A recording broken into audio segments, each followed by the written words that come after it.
Buon pomeriggio e ben trovati. È giovedì, non è lunedì, solitamente l'appuntamento con Anteprima Corner è all'inizio settimana, ma c'è stato il turno infrasettimanale giocato ieri in Lega Pro, il primo di 3 turni infrasettimanali dell'intera stagione. Allora ci ritroviamo anche nella fascia pomeridiana con il bilancio di quello che è successo in campo. Ci occuperemo ovviamente anche di Serie B con il Palermo e collegheremo Marco Gullà, ma intanto i nostri riflettori si accendono subito sul derby di ieri sera. Prima di ogni cosa, con il supporto anche grafico, con il supporto della regia, potremmo rivedere quello che è il quadro di questa giornata, che era la sesta del campionato di Serie C, turno infrasettimanale. Ha comunque evidenziato come le prime della classe, ci riferiamo soprattutto alla Salernitana ma anche alla Benevento, non abbiano, diciamo, preso il largo, e quindi in qualche modo il Catania resta agganciato a questo treno, sia pure -4 dalla vetta, e certamente una distanza piuttosto importante dopo appena 6 partite. Fra poco vedremo anche la classifica, ma intanto do il benvenuto ad Alessandro Vagliasindi. Grazie Alessandro. Buon pomeriggio, grazie a voi. Allora, partendo proprio dal derby di ieri sera, fra poco vedremo anche le immagini, possiamo dire che in appena 48 ore c'è stata una sorta di metamorfosi del Catania. Un Catania quasi abulico, privo di idee, anche troppo fermo sulle gambe, visto con il Sorrento, mentre invece sul campo del Trapani è stata una squadra sicuramente in ripresa rispetto alle ultime 2 partite. Sì, ci sono anche dei motivi, perché non era lo stesso Catania visto il Sorrento da un punto di vista tattico. Giustamente si è scelto di dare fiducia al primo minuto a Lunetta, e questo ha reso Forte meno isolato rispetto ad altre prestazioni, quindi con Cicerelli e Lunetta a supporto di Forte il Catania ha avuto più peso specifico in fase offensiva. L'altro aspetto molto importante penso sia stata la consistenza del centrocampo, con un Di Tacchio dal primo minuto e per tutti i 90 minuti in campo che conferma di essere un giocatore insostituibile per carisma, per senso tattico, per fisicità, e in questi due fattori il Catania ha offerto un abito completamente diverso da quello indossato contro il Sorrento. Certo, c'è il rammarico per tante occasioni buttate al vento, soprattutto grida vendetta, quella capitata a Forte nelle battute finali dopo il triangolo Cicerelli-Lunetta e la conclusione di Forte di sinistro che ha lambito il palo. Il Catania su una vittoria a Trapani avrebbe potuto veramente rilanciarsi bene dopo le 2 prestazioni opache contro Cosenza e Sorrento. Il pareggio, che alla vigilia sicuramente sarebbe stato un risultato che il Catania avrebbe sottoscritto, lascia un senso di incompiuta, però da un punto di vista, ripeto, della prestazione, della consapevolezza, è stato un bel Catania, anche perché aveva di fronte una squadra che ad oggi è l'unica squadra imbattuta del campionato, che al provinciale fino a ieri non aveva subito gol e aveva rullato il Latina per 6-0 e poi bissato il successo contro la Casertana per 2-0, quindi una squadra che in casa ha dato la paga a tutte, e ieri è stata per larghi tratti della gara, diciamo, in soggezione rispetto al Catania. Allora, sentiamo le parole di Michele Napoli, ieri in panchina, e lo sarà anche domenica per la doppia giornata di squalifica di Mimmo Toscano. Sentiamo Napoli e poi colleghiamo anche il nostro Franco Camarasana da Trapani per parlare per l'appunto della sfida, vista anche dal punto di vista... Dalla sponda granata. Esattamente. Vediamo la sua intervista. Rimane comunque la prova assolutamente positiva, siamo andati a giocare contro una squadra forte, una squadra in salute, e credo che se c'è una squadra che stasera meritasse la vittoria questa era sicuramente il Catania. Credo e spero che già per domenica potremmo avere qualche giocatore già disponibile, quindi naturalmente ora lo dico, faccio gli scongiuri, però credo che domenica riusciremo a essere numericamente con qualche giocatore in più a disposizione. Caturano sì, è proprio Caturano sì, domenica credo che dovrebbe essere sì. Donnarumma oggi era parziale, non volevamo rischiarlo dall'inizio, avevamo previsto questa staffetta, quindi anche lui diciamo che rientra tra quelli a pieno regime, poi salvo le scelte che andremo a fare. Allora Alessandro, abbiamo sentito le parole di Napoli che così come lo scorso anno era in panchina sempre per il derby toscano, sembra non essere proprio fortunato da questo punto di vista. Quando incrocia il Trapani evidentemente sceglie di guardarla alla tribuna. E probabilmente sì. Salutiamo e diamo il ben trovato anche al nostro Franco Cammarasana da Trapani. Buon pomeriggio Franco. Grazie, non abbiamo sentito il tuo pomeriggio, ma dalla labiale abbiamo capito che ci hai dato il buon pomeriggio. Fra poco cercheremo di sentirti anche. Ecco, sì, ti sentiamo anche adesso, benissimo. Fra poco veniamo da te. Con Alessandro volevo continuare. Il fatto che diciamo, l'unica nota su cui poter fare diciamo, delle osservazioni rispetto alla partita di ieri sera per quanto riguarda il Catania. Molto bene nel primo tempo. Una parte iniziale di secondo tempo forse non in linea. Approccio un po' più blando. Esattamente. Poi c'è stato un recupero, diciamo così, e la squadra è tornata quasi sugli standard del primo tempo, considerata anche la fatica che si era fatto. Certo non si poteva tenere lo stesso ritmo. Che cosa c'è da migliorare secondo te da un punto di vista mentale? Credo che l'aspetto mentale dipenda dalla consapevolezza, e allora la consapevolezza te la dà il risultato pieno, quindi è una squadra che sta cercando di superare il primo momento difficile della stagione. Quando e se otterrà una vittoria insomma convincente, ricordiamo che il Catania non vince la gara interna col Monopoli, e allora anche l'aspetto mentale secondo me andrà ad assestarsi su un livello adeguato a quello che è l'aspettativa di questa stagione.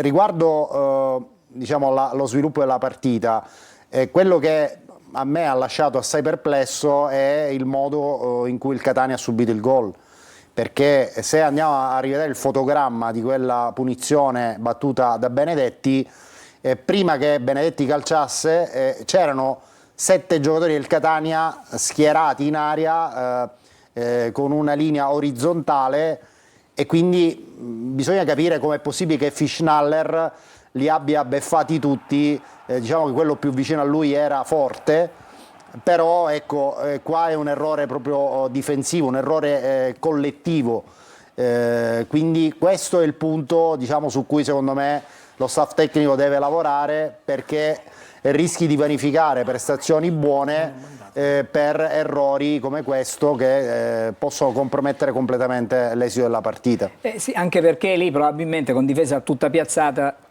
bisogna capire com'è possibile che Fischnaller abbia trovato il modo per battere Dini con quel colpo di testa. Alessandro, andrei un attimo da Franco Cammarasana. Franco, allora stavamo dicendo che il Trapani è una squadra tra le più in forma sicuramente del campionato, l'unica imbattuta sul campo, ha recuperato non solo i punti diciamo così di penalizzazione, ma adesso è in territorio positivo e credo che abbia fatto un punto in più rispetto anche alla Catania nella classifica, 12 il Trapani, 11 sì. il Trapani. Sì, chiaramente il Trapani spero ovviamente di guadagnare qualche altra posizione in classifica. Domani fra l'altro c'è la riunione del collegio di garanzia del CONI circa il ricorso del Trapani per vedere ridotta la penalizzazione da 8 a 4 punti. Tornando alla partita di ieri sera, mi piacerebbe rivedere entrambe le squadre al completo, perché il Catania a mio avviso manca di elementi davvero molto importanti che possono dare molto di più a questa squadra, e non mi riferisco soltanto a Caturano, ma anche il Trapani a mio avviso è una squadra che potrebbe dare ancora di più. Ieri per esempio noi avrebbero mancati elementi come Giron e Nicoli, invece poi ho visto che in panchina Aronica ha dovuto grattare il fondo del barile perché ha schierato gente che non era in buone condizioni, però per completare la distinta di 21 ha dovuto inserire gente che insomma, non stava bene. Addirittura un ragazzino del 2008, di cui si dice un gran bene, ma è un ragazzino, mi riferisco a questo Kevin Moglie, di cui si dice un gran bene, ma è purtroppo un ragazzo dell'Under 17. Una partita, a mio avviso, a mio giudizio, dove hanno vinto soprattutto le difese, dominata dall'agonismo, condizionata anche da un direttore di gara che sicuramente ha commesso degli errori, dal cartellino giallo troppo facile, almeno in 2 circostanze ha esagerato, e questo ha condizionato un pochino la partita, anche la serenità mentale di alcuni giocatori che non si sono potuti esprimere magari come avrebbero voluto. Allora, Per il Franco, resto direi che per il Trapani è un punto guadagnato. sì, direi di sentire Salvatore Aronica, vediamo cosa ha detto nel post partita. Una partita da 2 volte, il primo tempo il Catania ha fatto molto bene, anche se ha sofferto magari il nostro palleggio, però onestamente ci ha messo in difficoltà in più di una circostanza. Al secondo tempo abbiamo aggiustato qualcosa negli spogliatoi tatticamente e siamo ripartiti col piglio giusto, chiaramente trovando un vantaggio importante che ci aveva consentito di condurre la partita. Poi c'è stato questo episodio del gol dove comunque avevamo un giocatore fuori e chiaramente potevamo recriminare il fatto di non avere 11 giocatori in campo, però diciamo nell'economia della partita un risultato positivo importante per noi contro una squadra allestita per gli altipiani della classifica, e quindi sicuramente continuiamo la striscia positiva, accettiamo questo punto, andiamo avanti. È chiaramente uno spot importante per la Sicilia, un derby così importante e bello dove si sono viste 2 squadre affrontarsi a viso aperto, sicuramente è motivo d'orgoglio.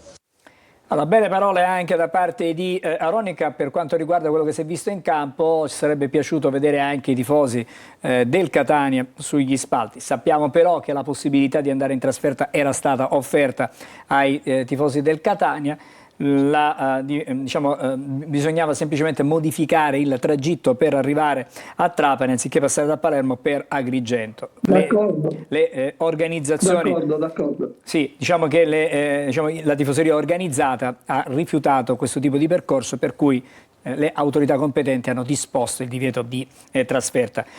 2 notazioni velocissime, sì. Un punto di vista tattico, vediamo anche se le condivide Franco. Avevamo detto a Corner lunedì che c'erano 2 giocatori osservati speciali da una parte e dall'altra, Cicerelli e Canotto, e in entrambi i casi credo che abbiamo prevalso le difese sull'estro e la velocità di questi 2 giocatori, e quindi lì secondo me la partita poteva prendere una piega da una parte o dall'altra qualora uno dei 2 si fosse stagliato rispetto appunto al predominio dei difensori nei loro confronti. Franco? Probabilmente non abbiamo più Franco in questo momento collegato. Possiamo vedere il top del match in chiave rosso-azzurra, ovviamente. Abbiamo preparato il contributo grafico, la nostra trasmissione. Abbiamo premiato Francesco Di Tacchio perché abbiamo spiegato prima, un giocatore che complessivamente mette tutti d'accordo per esperienza, per carisma, per fisicità, ma visione di gioco, un giocatore che quando sta bene credo che sia insostituibile in questa squadra. Non a caso è il capitano del Catania.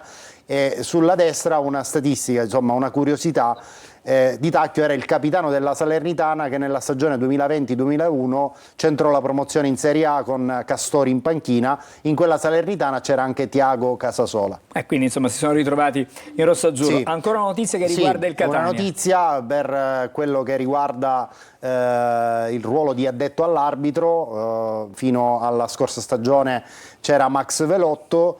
Il rapporto si è interrotto, il Catania si affida per questo ruolo a Giovanni Quartarone, che è un ex arbitro, ha fatto la Serie C per 4 stagioni. Possiamo vedere anche sì, c'è un contributo fotografico per appunto evidenziare appunto Giovanni Quartarone. Lui fino alla scorsa stagione era con il Messina, con il Messina Calcio in Serie C1. È avvocato nella vita di tutti i giorni, già da domenica parteciperà alla trasferta di Cerignola per insomma iniziare questa nuova avventura con il Catania. Allora, abbiamo recuperato credo il collegamento con Marasana, ma soltanto per i saluti, se abbiamo la possibilità di farlo. Franco, semplicemente per augurarti buon pomeriggio, ci ritroviamo lunedì con Anteprima a Corner nella sua, diciamo, versione tradizionale. Buon lavoro a te, ci racconterai del Trapani con la prossima sfida. Grazie. Grazie, buon pomeriggio a Franco. Ciao Franco. Buon pomeriggio. Grazie anche ad Alessandro Vagliesindici. Sì, stasera nel corso di corner faremo anche il punto sugli infortunati per dare una tabella di quelli che sono i tempi di recupero di ciascuno di questi infortunati e poi avremo anche un collegamento nel corso della trasmissione proprio con il capitano del Catania, con Francesco Di Tacchio. Quindi appuntamento 20:45 come sempre su Telecolor con Corner. Ci fermiamo, più tardi. Breve sosta e riprendiamo da Palermo con Marco Gullà.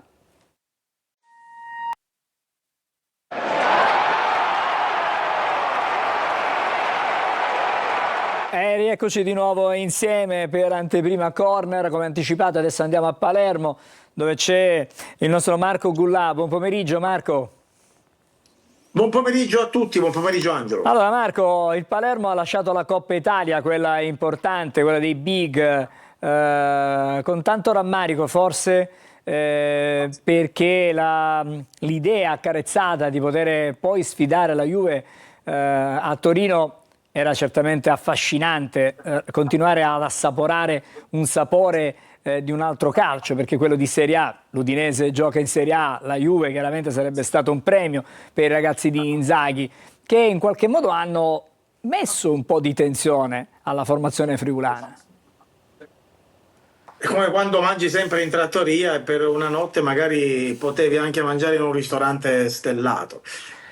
Non accadrà. Chissà, magari il prossimo anno, se il Palermo dovesse raggiungere la Serie A, certamente era un'occasione ghiotta appunto per potersi giocare una partita contro i campioni della Juventus. Il Palermo ci ha provato, ha anche insomma lasciato, abbandonato la Coppa Italia comunque a testa alta, perché soprattutto nel primo tempo, meglio nei primi 40 minuti, il Palermo è apparso addirittura superiore all'Udinese per la mole di gioco, ma soprattutto anche per le occasioni create che non sono state capitalizzate da Corona. Quindi era un Palermo tra l'altro imbottito di seconde linee. Io credo che con Brunori e poi Ampalo probabilmente il Palermo si sarebbe ritrovato in vantaggio, perché uno dei due quelle occasioni le avrebbe sfruttate. Ora non sto assolutamente bocciando Corona, anzi lo esalto, evidenzio il carattere, la personalità, la qualità di questo giocatore che si farà, secondo me diventerà insomma secondo me anche più forte del padre, però deve avere maggiore cattiveria sotto porta. Probabilmente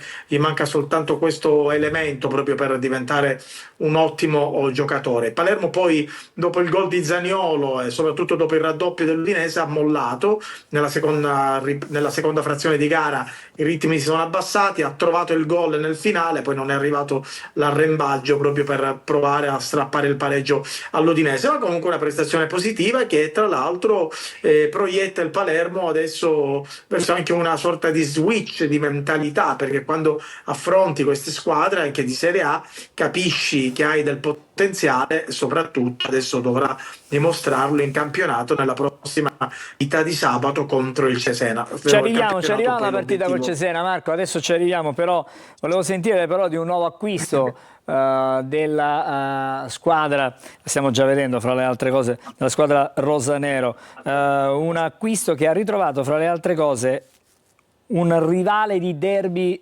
della lanterna, se non dico male, in squadra con il Palermo. Sto dicendo cose giuste, Marco? C'è un Sampdoriano. Beresicki giocava nella Con Samp. Bani, contro Bani. Esattamente, quindi insomma Sì, sì. si sono ritrovati. Bani del Genoa. Sì, Sì, si sì. sono ritrovati compagni di squadra. Vediamo cosa ha detto il neodifensore del Palermo. Diciamo che il primo contatto è stato un paio di settimane fa. Ho sentito prima volta al direttore che si è nata questa opzione. E poi certo che conoscendo il direttore Osti, sapendo che siamo passati tanti anni insieme, è sempre una cosa in più. Certo sapendo anche che il progetto è Palermo, quindi diciamo che io ero subito convinto e molto contento da questa opportunità. Le parole di Benezinski ascoltate nel giorno della sua presentazione.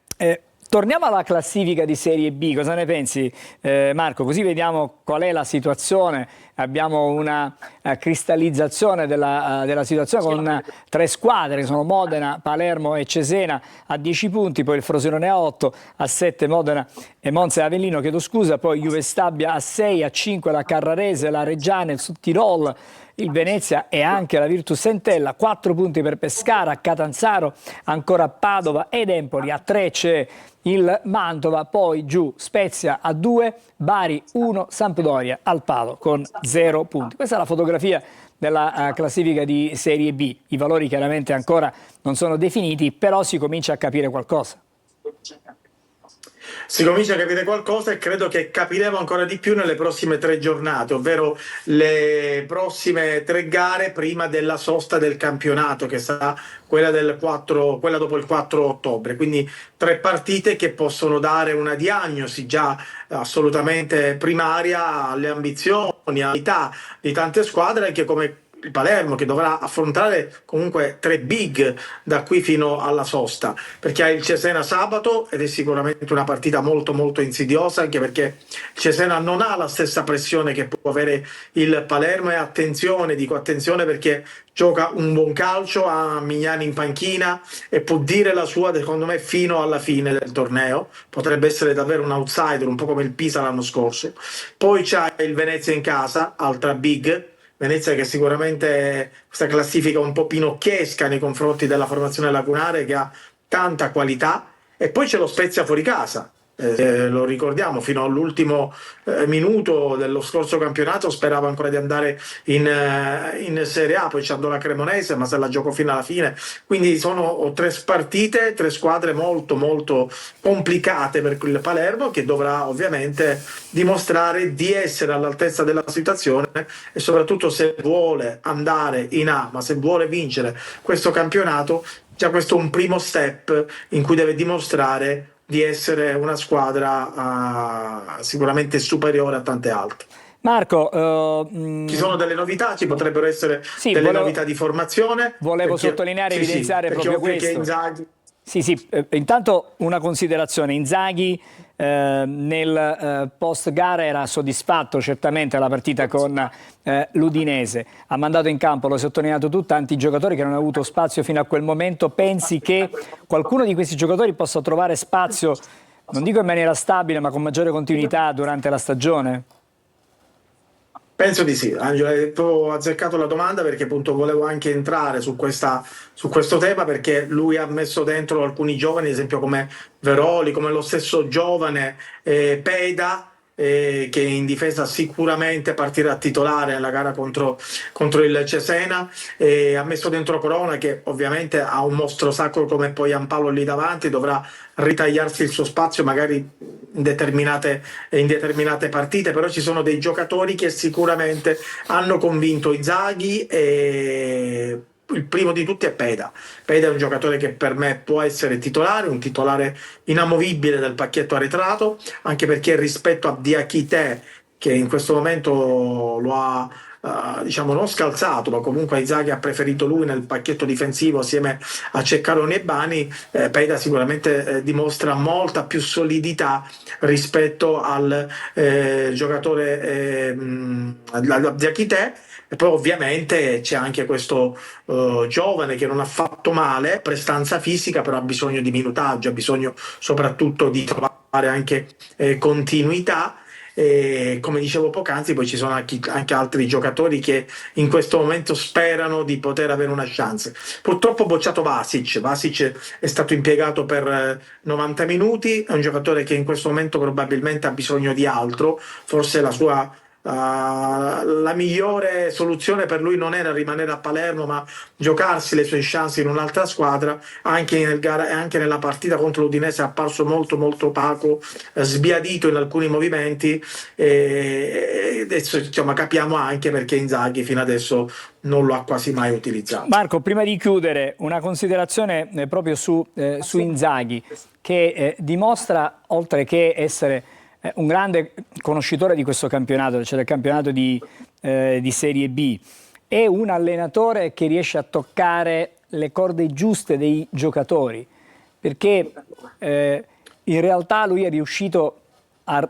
recuperare anche qualcuno dei protagonisti della passata stagione che non aveva poi dato il meglio di sé, cioè riesce a stimolare per poter riportare i giocatori di nuovo nella condizione mentale. Quella fisica ci pensa il preparatore, ma nella condizione mentale per la gara. Sì, come esempio per Ranocchia sicuramente l'anno scorso non aveva trovato la posizione adatta, ma soprattutto non aveva trovato continuità, invece con Inzaghi sta giocando titolare, fa il play ed è sicuramente una garanzia. Inzaghi sì, nel suo bagaglio ha certamente la parola gruppo, c'è un'istantanea, una fotografia che il Palermo ha mostrato nei suoi canali social, in cui si vede Inzaghi esultare proprio con la squadra dopo il gol di Leduaron, e quella sicuramente è un'istantanea davvero della simbiosi che Inzaghi ha con la sua squadra, dell'empatia che c'ha proprio con il gruppo. Del resto, ad esempio, io non mi ricordo Dionisi l'anno scorso esultare così in maniera rustica con i suoi giocatori. Invece Inzaghi sì, Inzaghi è uno che fa gruppo e soprattutto uno che riesce a compattarlo questo gruppo, anche magari con i giocatori che vengono impiegati meno. Inzaghi comunque gli dà una chance, come ha fatto in Coppa Italia, quindi riesce sicuramente a farsi seguire e i risultati in questo momento gli stanno dando ragione. Bene, grazie Marco per i tuoi racconti e i tuoi report, diciamo così, sul Palermo. Continuerai a farlo anche nelle prossime ore, perché il campionato non si ferma, si torna di nuovo a giocare. Siamo a giovedì, praticamente siamo alle porte di una nuova... Ma è già giovedì? È già giovedì, ahimè sì, non è lunedì oggi assolutamente, e quindi ci racconterai dell'avvicinamento alla partita con il Cesena del Palermo. Grazie allora a Marco Gullà. Grazie a voi. Grazie. Allora, adesso ci occupiamo invece di Siracusa, che finalmente alla sesta giornata è riuscito a trovare i 3 punti, tanto agognati i 3 punti, una partita che si era incalanata così come quasi tutte le altre, però poi alla fine in rimonta la squadra di Turati è riuscita a mettere a segno questa importante vittoria. Allora, sentiamo Marco Turati a proposito del successo di ieri della sua squadra, una squadra che Turati elogia per il modo di stare in campo, per la voglia che è stata messa sul terreno di gioco. Sentiamo Turati. Abbiamo fatto una grandissima partita con uno spirito veramente importante, con delle letture veramente importanti da parte di tutti. Abbiamo sicuramente studiato bene l'avversario, che ci tengo a sottolineare è un avversario forte, ben allenato, strutturato, e che fino ad oggi era la squadra che aveva calciato più verso la porta in tutti e 3 i gironi della Serie C.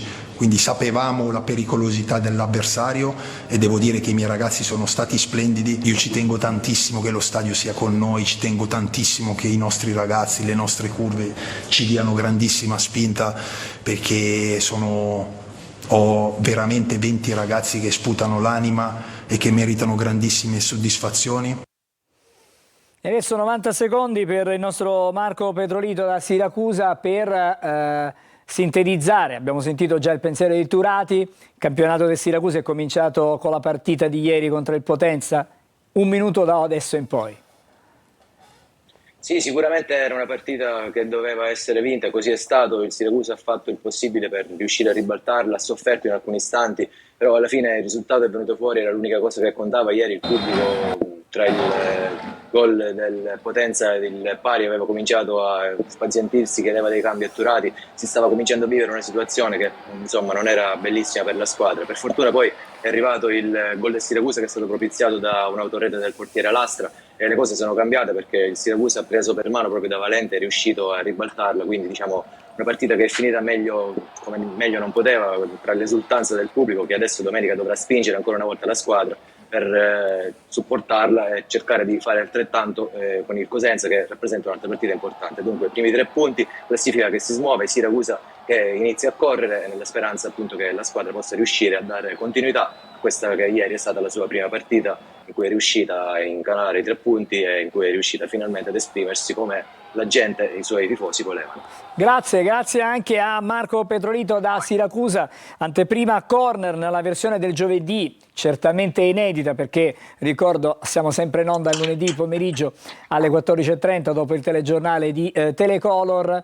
Andava chiaramente, va di pari passo, anteprima con corner, turno infrasettimanale, arriva corner all'indomani delle sfide e allora noi ci siamo sempre. Quest'anno ne resteranno 2 di appuntamenti infrasettimanali perché i turni proprio di metà settimana sono altri 2. Ci fermiamo qui, almeno per il momento. L'appuntamento è per questa sera, 20:45, Telecolor, per parlare di Trapani-Catania, proiettarci alla sfida con il Cerignola e sentire anche in diretta con noi il capitano Francesco Di Tacchio, capitano del Catania. A tutti buon pomeriggio.